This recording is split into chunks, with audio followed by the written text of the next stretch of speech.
century. Whacks it away on the leg side, and there is a half century. A wonderful innings by Shaquib.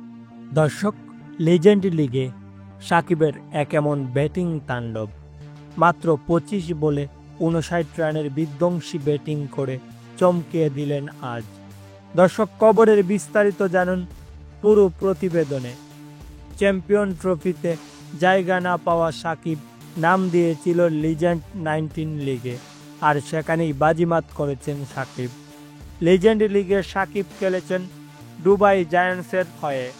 প্রথম ম্যাচে জায়গা না হলেও আজ একাদশে জায়গা পেয়েই সবাইকে অবাক করে দিয়েছেন সাকিব আল হাসান। হ্যাঁ প্রিয় দর্শক, রাজস্থানের বিপক্ষে টসে জিতে আগে ব্যাটিং করতে নেমেই সাকিব নিজের জাত জানালেন, একাই করেন 59 রান। তো প্রিয় দর্শক, আজকের ম্যাচে সাকিবের এমন ব্যাটিং আপনাদের কাছে কেমন লেগেছে তা অবশ্যই নিচে কমেন্ট করে জানাবেন।